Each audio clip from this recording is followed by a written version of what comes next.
Dhumuni kubwa la mkutano huu wa wanawake ni kuhamasisha wanawake wajitokeze kwenda kujiandikisha kwenye daftari la kudumu la mpiga kura.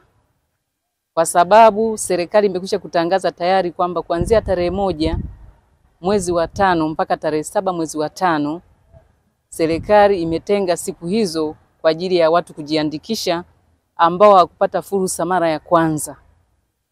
Kwa hiyo sisi kama wanawake ni jukumu letu sasa kuona kwamba kuhamasisha wanawake wajitokeze kwa wingi, wale ambao hawakupata fursa mara ya kwanza kuweza kujiandikisha kwenye daftari la kudumu la mpiga kura, ili waweze kupata haki ya msingi ya kuweza kushiriki kikamilifu katika masuala ya uchaguzi.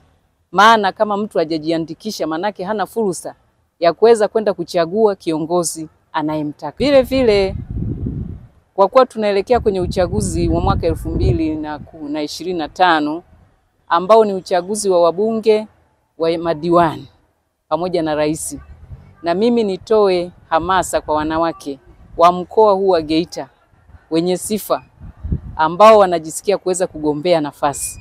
Ebu wagombee nafasi hizo za ubunge, za udiwani, ili pia waweze kupata fursa ya kushiriki kwenye maamuzi katika taifa letu.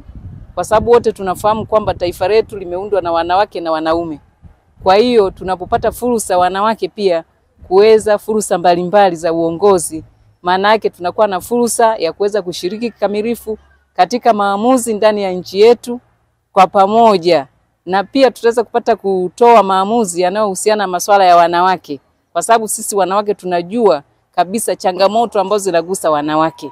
Kwa hiyo wanawake wanapokuwa viongozi, wanapokuwa katika nafasi za udiwani, wanapokuwa katika nafasi za ubunge, maana yake wanapata fursa ya kuweza kuchangia, kutoa michango kulingana na changamoto ambazo zinagusa wanawake katika taifa hili.